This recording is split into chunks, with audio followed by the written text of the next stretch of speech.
Buenas tardes, bienvenidos a la Colegio Notarial de Andalucía, sede de Sevilla, donde vamos a proceder a inaugurar el ciclo de conferencias correspondiente al año 2022-2023.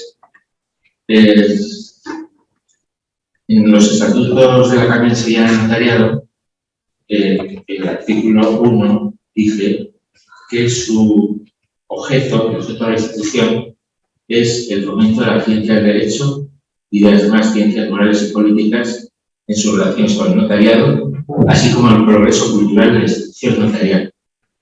Entre las actividades desarrolladas para la protección de su objeto está el desarrollo de conferencias y cursos sobre materias jurídicas que comenzamos hoy en el curso 2022-2023 con la conferencia de Isidoro Caramayo Rodríguez. Conforme al artículo 5 de los estatutos, serán académicos de honor aquellos juristas, notarios o no, que por sus especiales méritos sean considerados como tales por la Junta General de la Academia a propuesta del Consejo Rector. En uso de tales facultades, la Junta General de la Academia Sevillana de Notariado ha acordado por unanimidad la propuesta también unánime del Consejo Rector el nombramiento como académico de honor de Isidoro Caramayo Rodríguez, notario honorario del Ilustre Colegio Notarial de Madrid. Isidoro Caramayo nació en Sevilla, licenció en Derecho por la Universidad Complutense y ingresó en notariado en 1971, siendo su primera notaría Fuentes de Andalucía en el Colegio Notarial de Sevilla. Entonces, su vinculación personal con esta ciudad la ha mantenido después durante toda su vida, participando activamente en su vida académica, social y religiosa. Por oposición entre notarios obtuvo plaza en Málaga, en el Colegio Notarial de Granada, actualmente la ramificación de Sevilla, Colegio Notarial de Andalucía. Tras 18 años de ejercicio como notario en Madrid, se trasladó a Alcalá de Henares, donde se jubiló en 2012. Isidoro Caramayo ha desempeñado cargos corporativos en las juntas directivas de Madrid y de Granada, de cuyo colegio notarial fue decano. También ha proyectado su actividad en el ámbito internacional, representando al notariado español en el ámbito del notariado latino. Del nuevo académico de honor hay que destacar su vocación científica y docente. Ha sido profesor de Derecho Civil en la Universidad de Málaga y ostenta distinciones en universidades de Argentina y Cuba. Ha sido y sigue siendo preparador de opositores en oposiciones libres y entre notarios, dirigiendo actualmente la Academia de Preparación de Opositores a Notarías del Colegio Notarial de Madrid.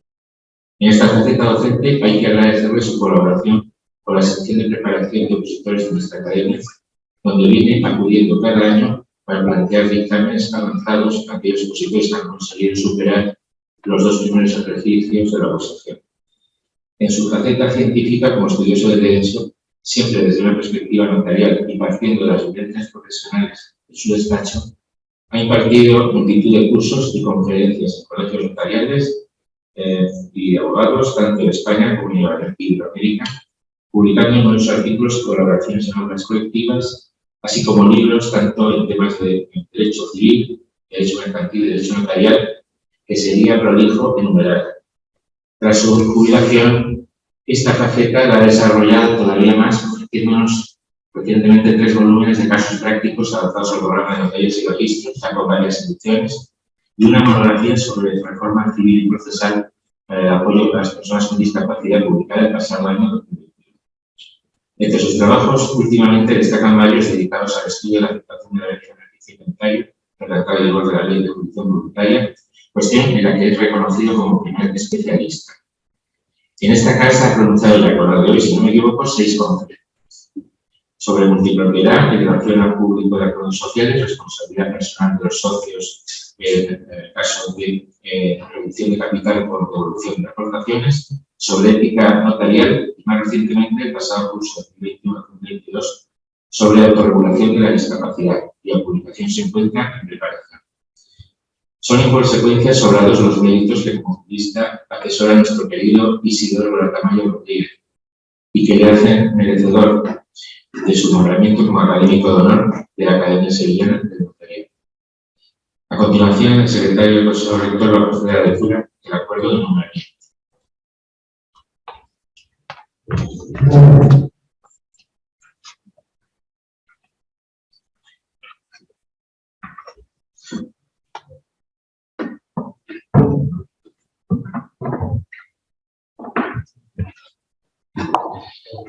Lectura del acta de la Junta General.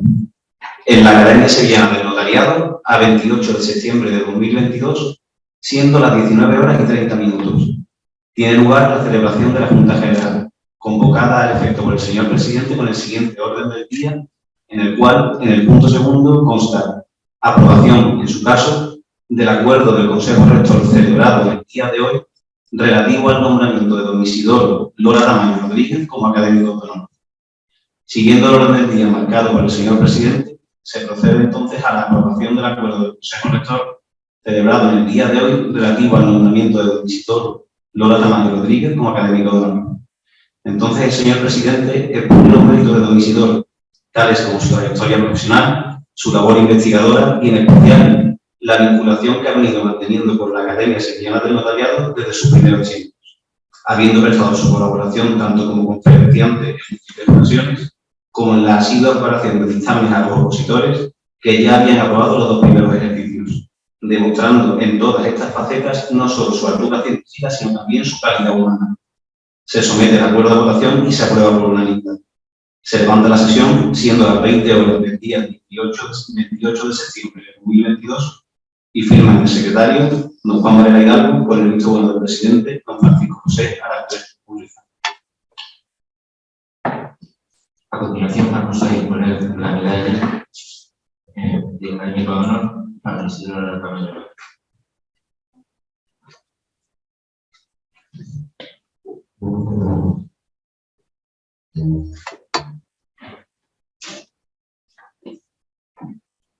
En nombre de la Academia Sevillana de Notariado, se entrega esta medalla de académico de honor.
A continuación, Isidoro Lora Tamayo Rodríguez va a desarrollar su conferencia titulada Incidencia de la disposición derogatoria de las disposiciones transitorias de la Ley 8/2021 de la actividad notarial.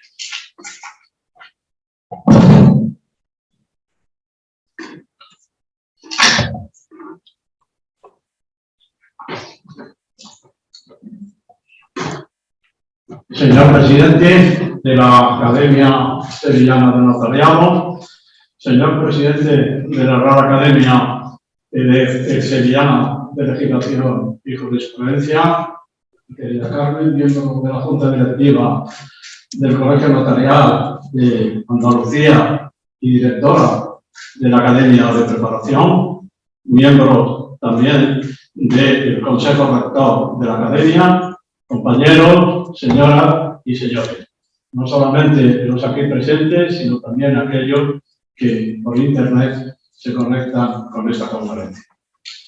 Mil gracias a la Corporación Académica por haberme incorporado a ella como académico de honor y darme la oportunidad de colaborar modestamente en vuestras tareas.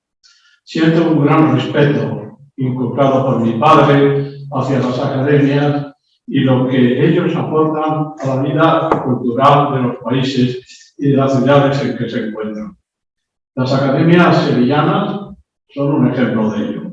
No olvidemos, por ejemplo, que la Real Academia de Medicina y Cirugía de Sevilla, con 320 años de historia, es la más antigua de Europa. Y cómo no recordar en la Sevilla de los albores del Renacimiento que ya existían círculos culturales que son gérmenes de las actuales academias, así en torno a las figuras como Hernando Colón, Maese Rodrigo, Arias Montano, etc. Algunas academias tienen el peligro de ser espacios de erupción de sus miembros que se encierran en otras. Pero otras, como la Sevillana del Notariado, creado por iniciativa de ese gran notario y amigo íntimo, Vittorio Magariño, y apoyada su creación por el también notario paradigmático y decano en aquellos momentos del Colegio Notarial de Sevilla, Rafael Leña, estas academias desarrollan, como plasman en sus estatutos, no solo la labor interior de sus académicos, sino que se abren al exterior, formando a los notarios y también comunicando a la sociedad a través de conferencias y publicaciones. Y haciendo algo que es original en esta academia, que es preparando a los jóvenes que aspiran a ingresar en el notariado. La Academia Sevillana del Notariado cumple así algo que es esencial en la función notarial, que es la de escuchar a las personas, detectar sus necesidades y ofrecer cauces jurídicos para resolverlos. Por ello me siento totalmente identificado por la labor de esta, que permitirme que ya diga que es mi academia, deseando ser un miembro activo de ella. El presidente, con gran generosidad, ha elogiado mi persona y mis publicaciones, lo que, Francisco, te agradezco de corazón. Pero en realidad yo no soy más que un notario que ama y ha amado profundamente a su profesión.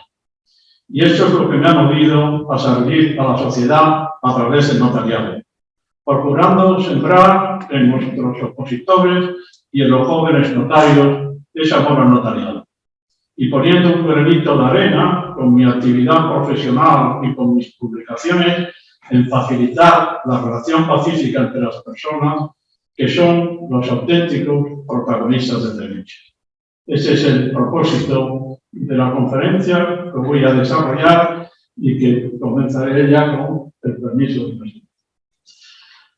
Esta conferencia, como leen ustedes en el título, trata de la disposición derogatoria y de las transitorias de la Ley 8 de 2021 relativa a el ejercicio de la capacidad o el apoyo a la capacidad jurídica por las personas con discapacidad. Contiene una disposición derogatoria y 6 disposiciones transitorias. A lo largo de esta exposición me voy a centrar exclusivamente, como se dice en el texto de la conferencia, en aquellas que tienen una trascendencia notarial. Y dentro de ellas las voy a acotar a las que afectan a las personas con discapacidad, en el sentido que no entro, pero que puede afectar a los menores de edad, menores emancipados, propios.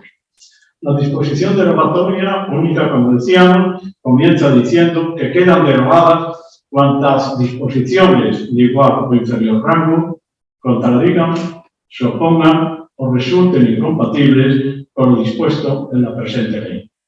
Por tanto, se rechaza el sistema de derogar disposiciones concretas, estableciéndose una disposición de carácter general, lo que es lógico por la trascendencia que la reforma tiene en todo el ordenamiento jurídico. Sin embargo, ya sorprende su rotundidad.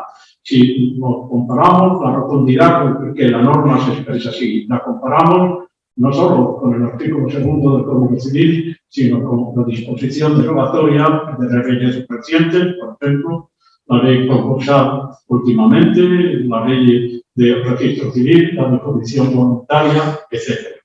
Pero lo curioso es que esta ley establece algunas normas que contradicen a la disposición derogatoria y contradicen su espíritu y el de la Convención de Nueva York. desde el momento que prohíben a las personas con discapacidad realizar algunos actos o negocios jurídicos que podrían hacer personas sin discapacidad. Nos vamos a referir a dos supuestos con que creo que los notarios pueden encontrarse. La primera es la prohibición de ejercer las medidas de apoyo de determinadas personas. Es el párrafo último del artículo 250 del Código Civil. Dice, que no podrán ejercer ninguna de las medidas de apoyo quienes, en virtud de una relación contractual, presten servicios asistenciales. Retengamos esta palabra asistencial. Residenciales o de naturaleza análoga a la persona que precisa el apoyo. Este artículo se encuentra en el capítulo de las disposiciones generales, por lo que es de aplicación tanto a los titulares de apoyo que sean, o las medidas de apoyo, perdón, que sean judiciales, como las voluntarias. Por ejemplo, pensemos en los poderes preventivos o la guarda de hecho. Es un artículo desafortunado y además confuso. Y la confusión fundamental origina la palabra que destacábamos antes, asistencial. Pues gran parte de las medidas de apoyo suponen una asistencia. Así lo dice el Código Civil, la Convención de Nueva York, etc. Una interpretación amplia supondría que quienes realicen cualquier asistencia a la persona con discapacidad como consecuencia de un contrato no podría ser titular de ninguna medida de apoyo.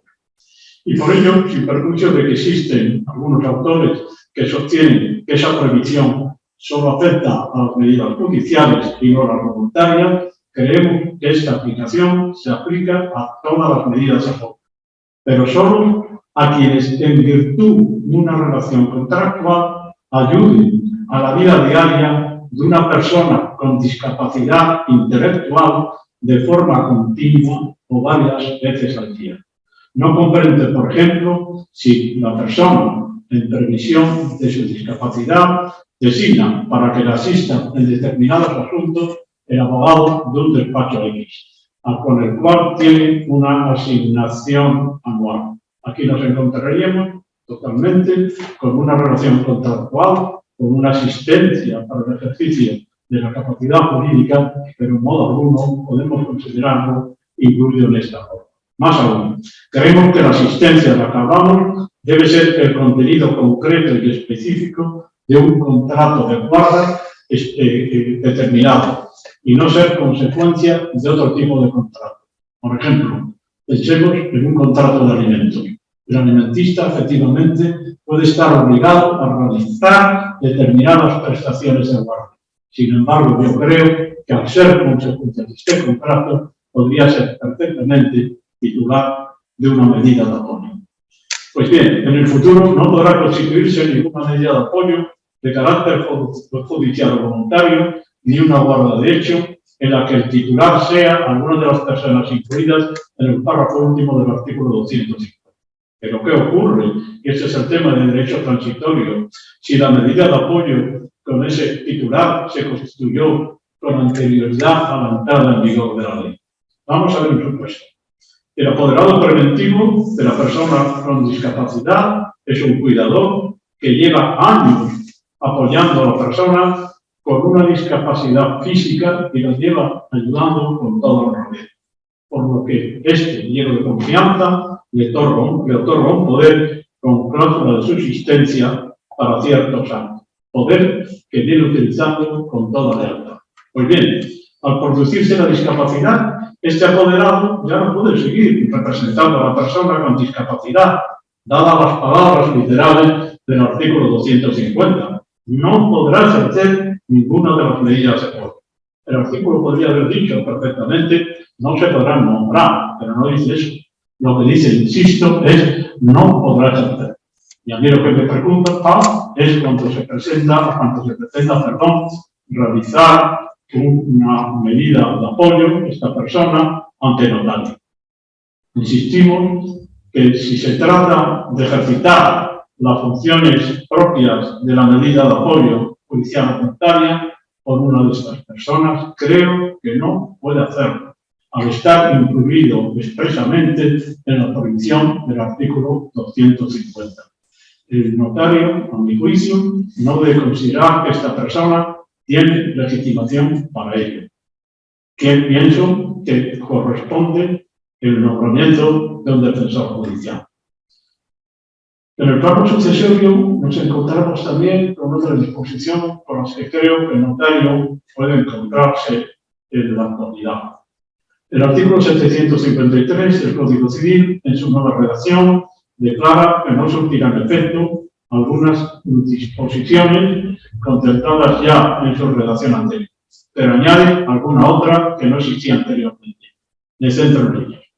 Dice concretamente este artículo que será nula la disposición hecha por las personas que se encuentren internadas por razones de salud o de asistencia a favor de sus cuidadores, que sean titulares, administradores o empleados del establecimiento público privado en el que aquellas estuvieran internadas.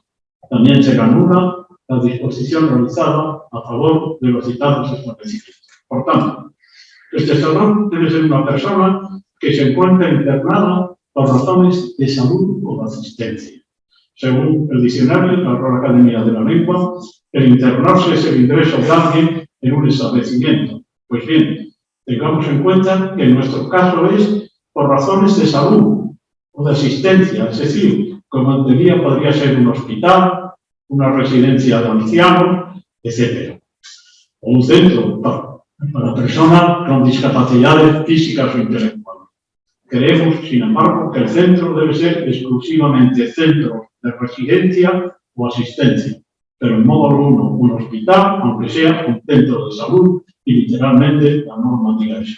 En definitiva, debe tratarse de establecimientos que ejerzan asistencia o cuidado de las personas.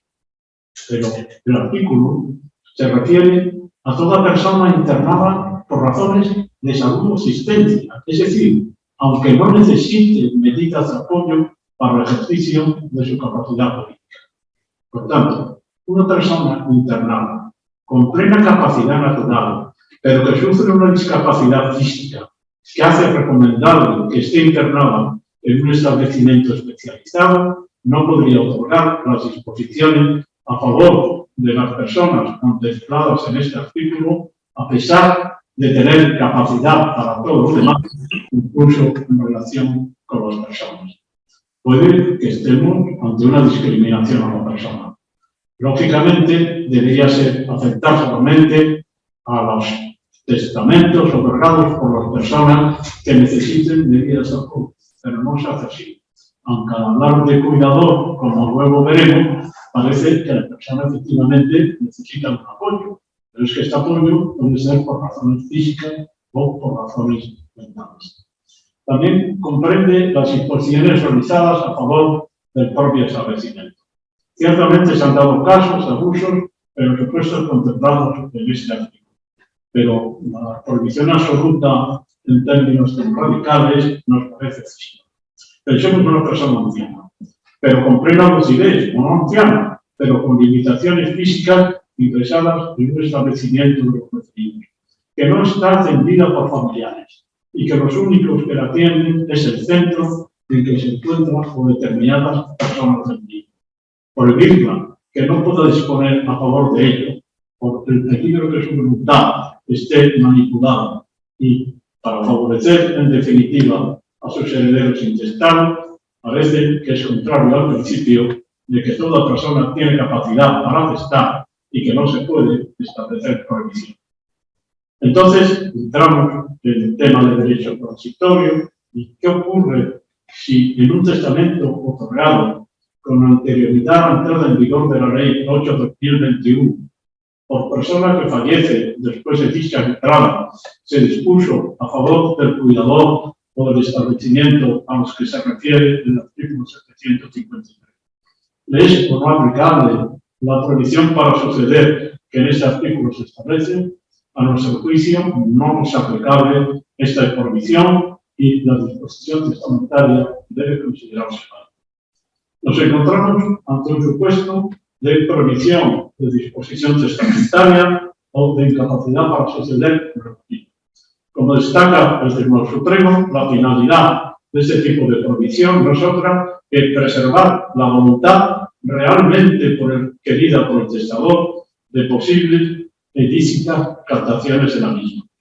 De aquí resulta que para aplicar la prohibición no hay que atender al momento de la muerte de la persona de cuya sucesión se trate, como con carácter general establece el artículo 658 del Código Civil, sino que hay que atender al momento del otorgamiento del testamento, que es cuando existía la prohibición y cuando podía darse el peligro de captación de la voluntad del testador.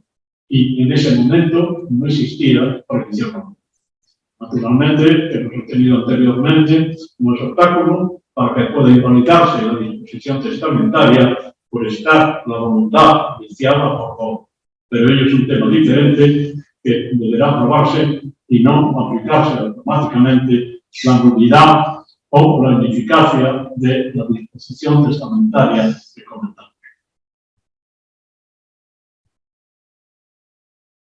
Algunas imposiciones de rango diferente o que tengan un origen distinto, sobre todo en el ámbito societario, tendrá que aplicarlas el notario y, sin embargo, deben considerarse derogadas.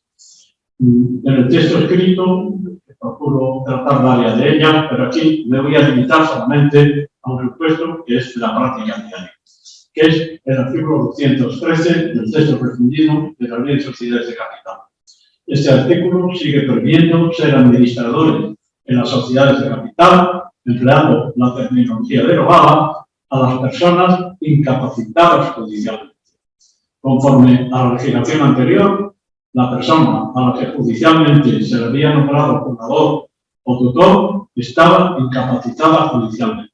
Por tanto, la persona que estuviera en una de estas situaciones no podría ser administrador de una sociedad mercantil. En la actualidad, este artículo, redactado en esos términos, debe considerarse derogado y habrá de ser interpretado conforme a la legislación vigente y a los principios informadores de la norma. No estamos ante un supuesto de laboratorio. Voy a poner dos ejemplos extraídos recientemente en la práctica. Existen sociedades integradas por personas con discapacidad, cuya finalidad es que ellas lleven adelante no solo las actividades que constituyen el objeto de la sociedad, sino también la representación de las mismas.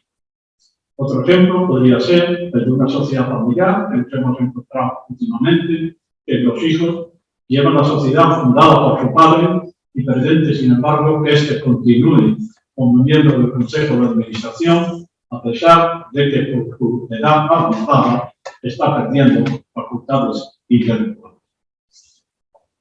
A nuestro juicio, partimos de una primera premisa, y es que la persona con discapacidad puede ser administrador de una sociedad mercantil. Lo contrario supondría una discriminación y una prohibición al ejercicio de su capacidad jurídica. Pero la segunda premisa con la que nos encontramos es que en la relación administrador-sociedad existe un ímpetu personae, porque si la persona con discapacidad para el ejercicio de su capacidad jurídica necesita de medidas de apoyo de carácter humano, el titular de esa medida de apoyo puede estar interfiriendo en la relación personal administrador-sociedad. Creemos que a una sociedad no se le puede obligar a pasar por la interferencia de un tercero. Entonces, tratando de unir ambas premisas, intentamos apuntar las siguientes soluciones. Primero, que una sociedad puede nombrar administrador a una persona con discapacidad, aunque tenga medidas de apoyo humanas, sean de carácter judicial o voluntario, incluso un guardador de hechos. Eso sí, siempre que al nombrarla, la sociedad conozca estos hechos o estas situaciones. Segundo, que el administrador nombrado actuará sin el apoyo cuando no fuere preciso para el acto de que se trate, según lo acordado judicial o voluntariamente. Pero cuando se trate de actos para los que necesiten apoyo, creemos que debe exigirse. Si el apoyo es asistencial, podrá actuar por la asistencia prevista. pero si fuera representativo, creemos que no podrá intervenir, pues se está sustituyendo entonces a la persona del administrador. Si la discapacidad y la designación de los apoyos humanos se producen con posterioridad a su nombramiento como administrador, no podrá actuar en aquellos actos para los que necesiten apoyo, sea asistencial o representativo, pues se produce en esos actos la interferencia de un tercero que la sociedad no pudo tener en cuenta al realizar el nombramiento del administrador. Esta problemática, de una u otra forma, procuro tratarla en el texto escrito, lo vamos a tener en las cooperativas, en las asociaciones, en las fundaciones y de las demás personas políticas. Entro a continuación al estudio de las disposiciones transitorias. Comienzo por la disposición transitoria. Esa disposición dice que a partir de la entrada en vigor de la presente ley, las meras privaciones de derechos de las personas con discapacidad o de su ejercicio quedarán sin efecto. Por tanto, es claro que en el futuro ninguna resolución judicial podrá incluir la mera privación de derechos, tal y como lo establece además el artículo 269 del Código Civil. Pero la disposición transitoria declara ineficaz no solo las que se constituyan en el futuro, sino las meras privaciones de derechos o de su ejercicio existentes en la actualidad. Creemos que debe aplicarse ello tanto si se hubiera establecido por una resolución judicial o voluntaria, como si fuera por la ley. Lo que pasa es que si es por la ley, quedaría dentro de la disposición derogatoria.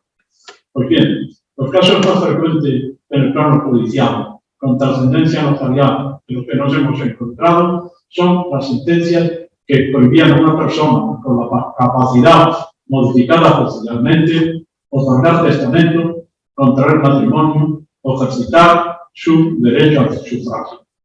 Recordemos que el antiguo artículo 665 del Código, al regular el testamento notarial por persona incapacitada, establecía que podría otorgar testamento siempre que la sentencia de incapacitación no contuviera pronunciamiento acerca de su capacidad para testar. Es decir, que se prevía que la sentencia que declarase la incapacitación judicial prohibiera que la persona incapacitada pudiera testar.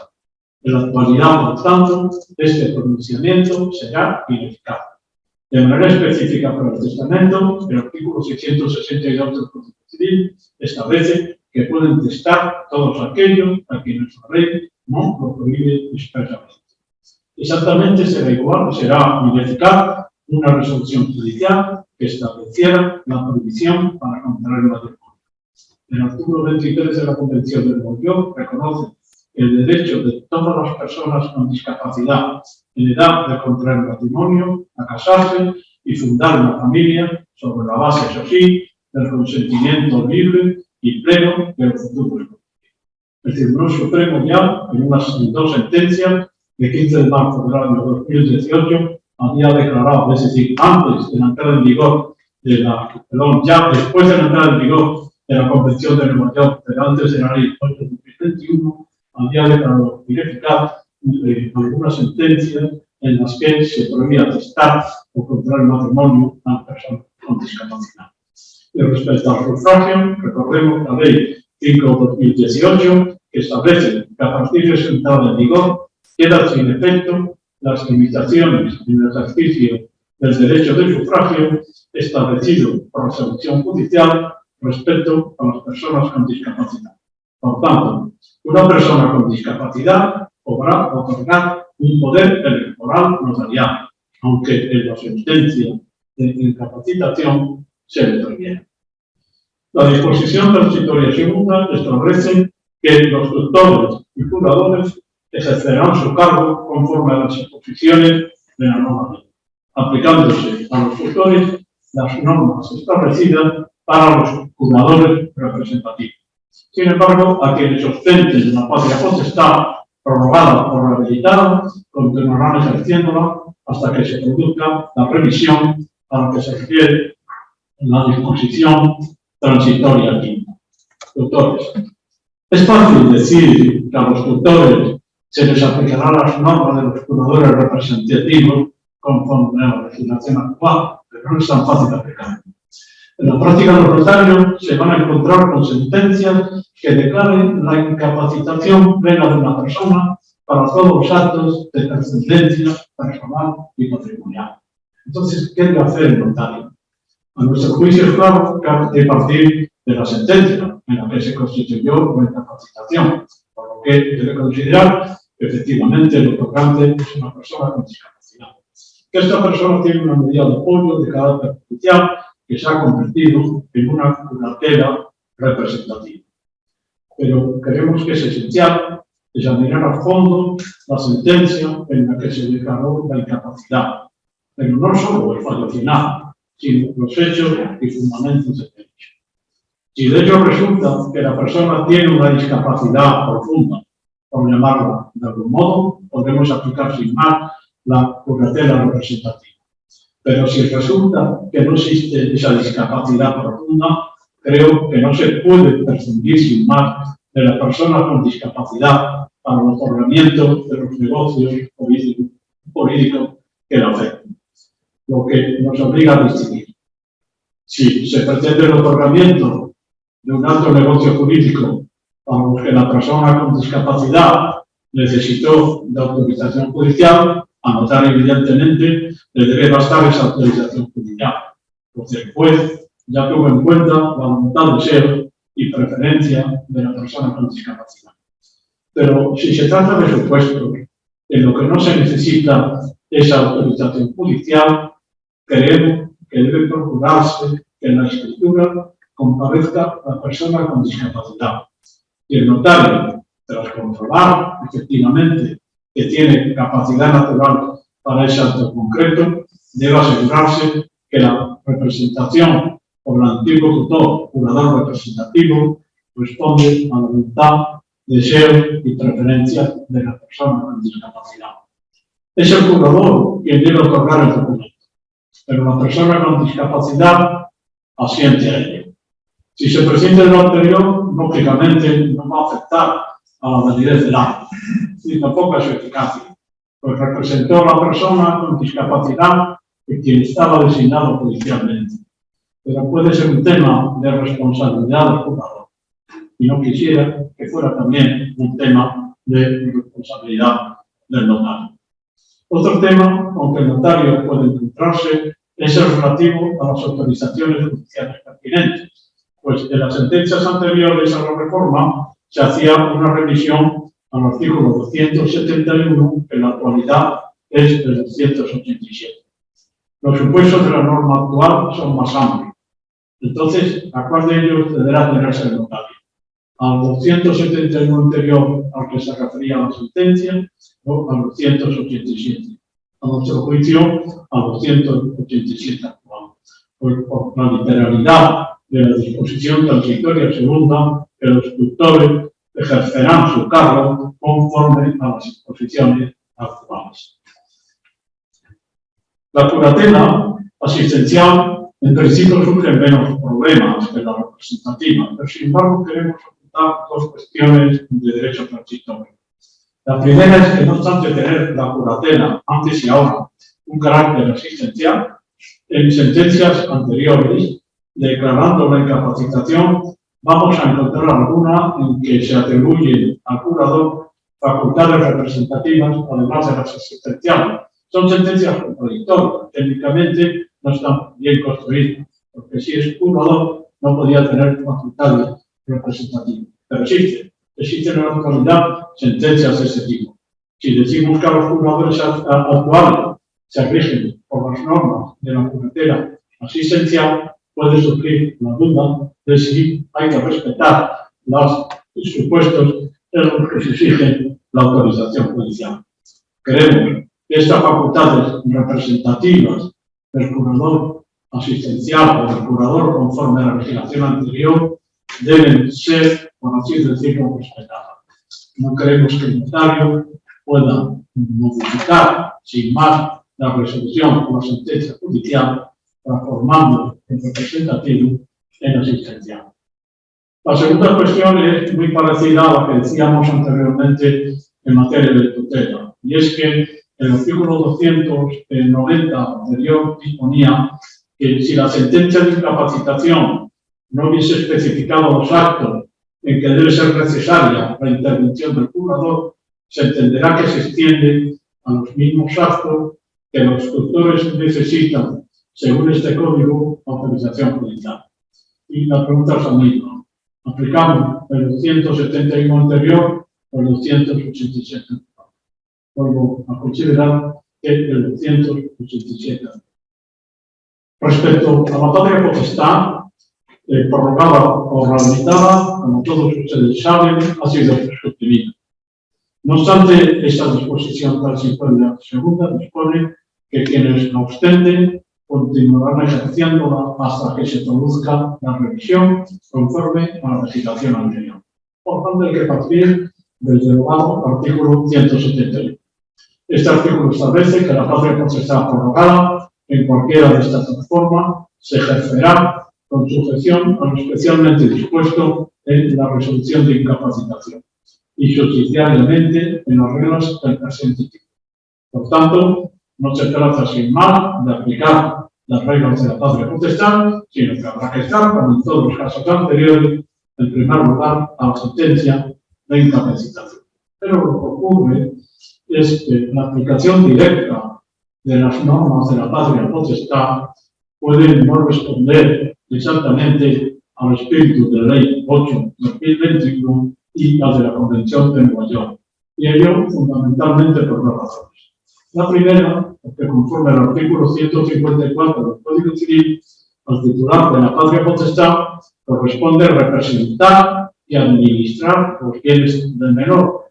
Por tanto, en la patria potestad se prioriza la representación, y ello contradice el artículo 249 del Código Civil, que impone acudir excepcionalmente a la representación. Pero es que la segunda de las razones es que en la representación de los menores, por los titulares de la patria potestad o por los tutores, hay que atender al interés superior del menor.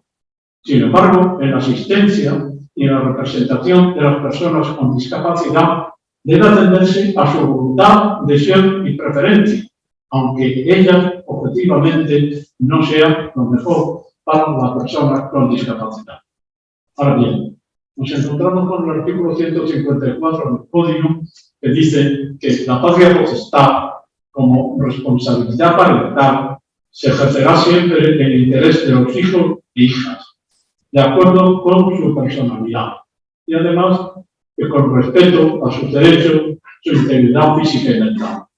Pues bien, creo que en este ejercicio responsable de la patria potestad, respetando la personalidad, cuando de personas con discapacidad se trate, está la de respetar su voluntad, deseo, su preferencia, que nos dice el artículo 241.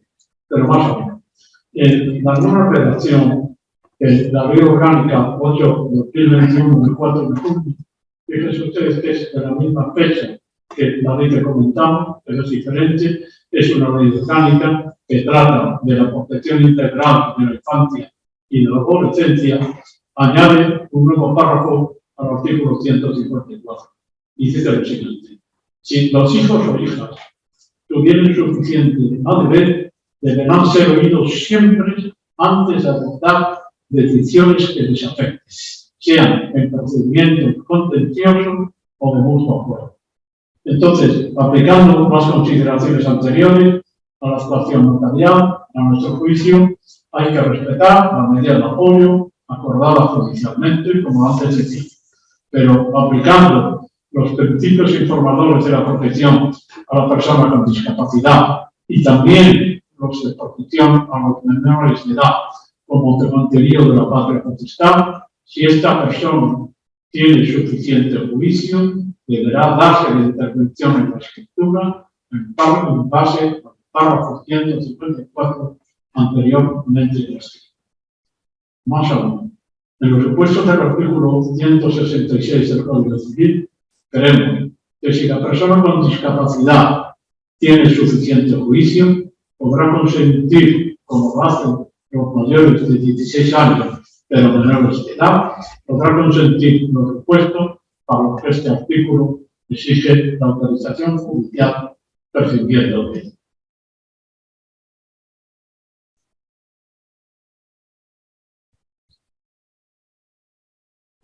La disposición transitoria tercera trata entre estos temas de los poderes preventivos, a lo que voy a seguir exclusivamente.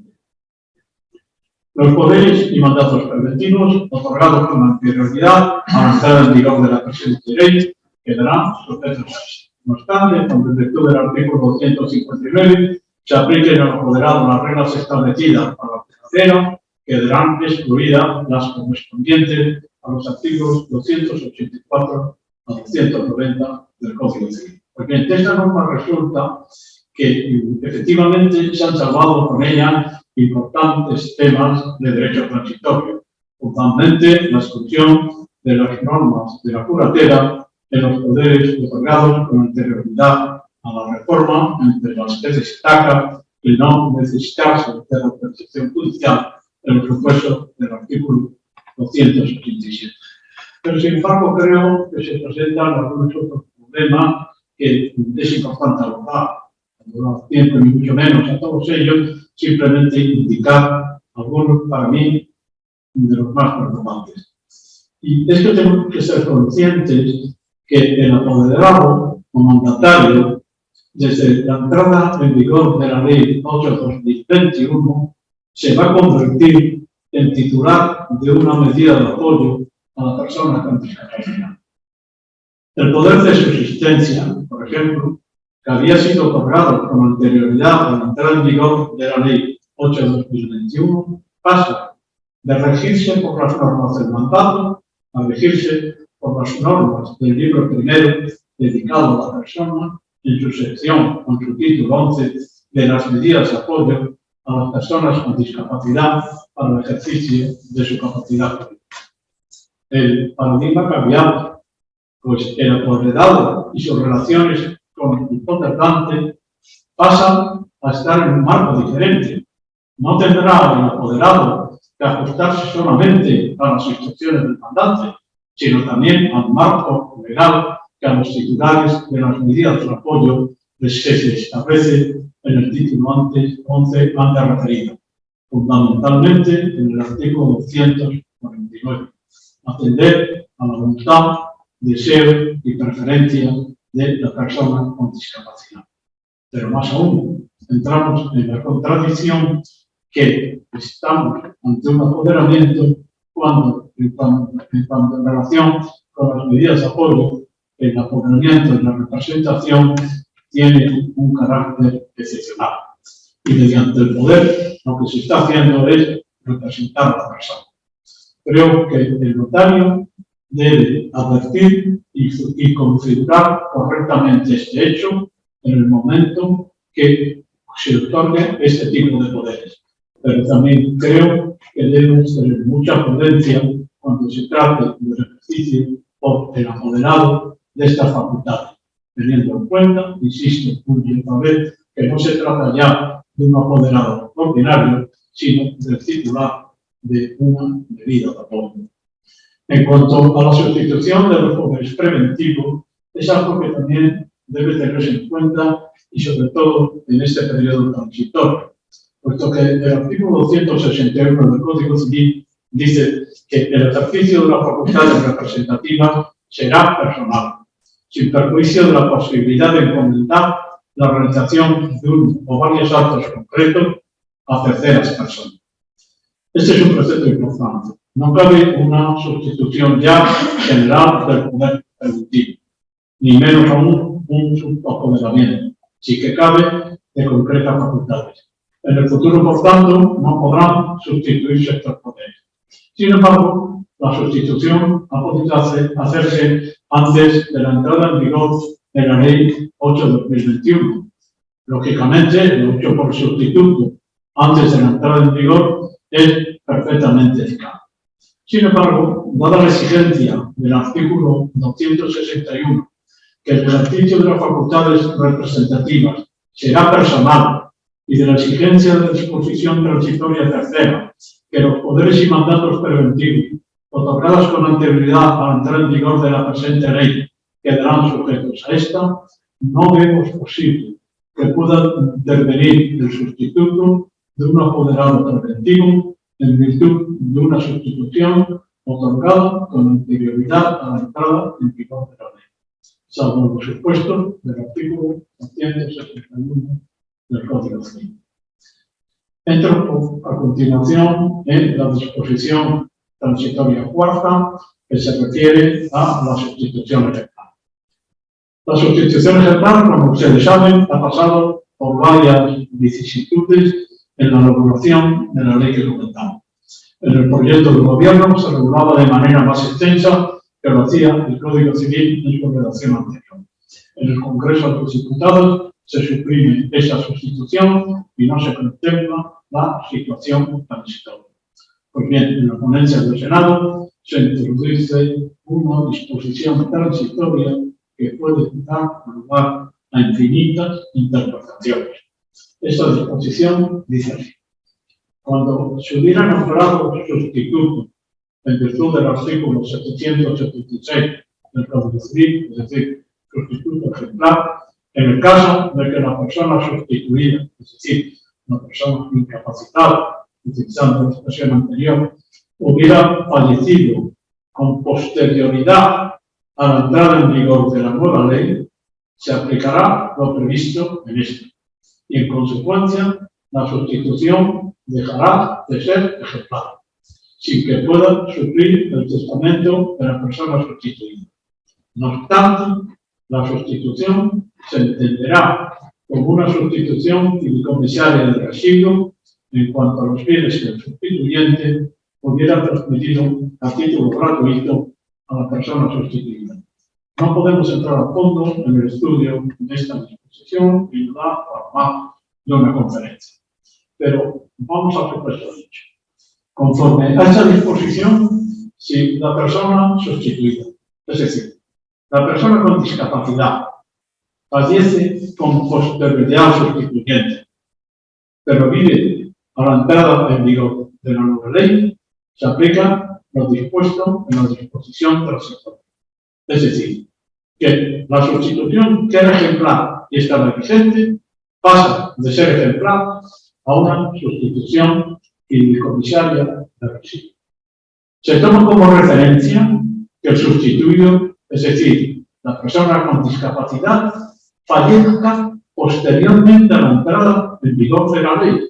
Parece claro, por muy extraño que lo sea, que esa transformación se produce si la disposición testamentaria ordenando la sustitución ejemplar estaba en vigor al haber fallecido el sustituyente, es decir, el testador, incluso muchos años antes de la entrada en vigor de la ley. La sustitución ejemplar pasa a ser fideicomisaria de residuo.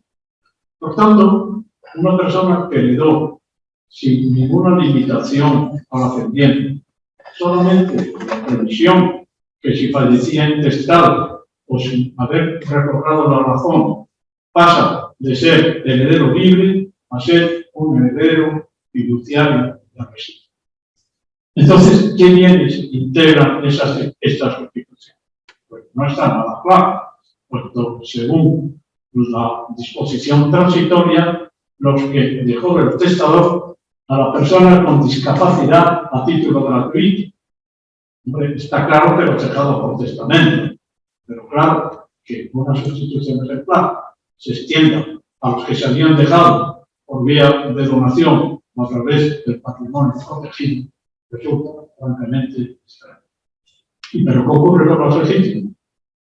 Si mantenemos la sustitución fideicomisaria sobre todos los bienes adquiridos a título gratuito del sustituyente, resulta que quedan perjudicados los herederos forzosos del sustituido, pues los bienes recibidos ya no forman parte de su herencia y, por ende, formarán parte de la herencia del sustituyente y deberán computarse a efecto de la legítima de sus herederos forzosos. Por lo que podríamos encontrarnos incluso que estos herederos forzosos del sustituyente fueran diferentes de los fideicomisarios en contra de lo que había sido previsto. Comprenderán ustedes que el proyecto está garantizado. ¿Y cuáles son las facultades del fiduciario? Es claro que el fiduciario, es decir, la persona con discapacidad, respecto del que se estableció la sustitución ejemplar, podrá disponer de los bienes a título oneroso. Esto es indiscutible. Pero, a no decir nada, la disposición transitoria surge la duda de si podrá disponer a título gratuito por actos intervivos, como sus causas, cuando pueda atestar conforme al artículo 665 del Código Civil. Antes de la reforma, la contestación afirmativa era clara respecto de la persona llamada por la sustitución ejemplar. Os de recordar que la sustitución quedaba sin efecto por el testamento hecho por esta persona o después de haber recobrado la razón. La mayoría de la doctrina niega la posibilidad que el sustituido pueda disponer a título gratuito mediante donación o testamento. Yo, con todo respeto, sin embargo, estimo que sí puede hacerlo. No puedo desarrollar todos los argumentos, pero para mí hay algo fundamental.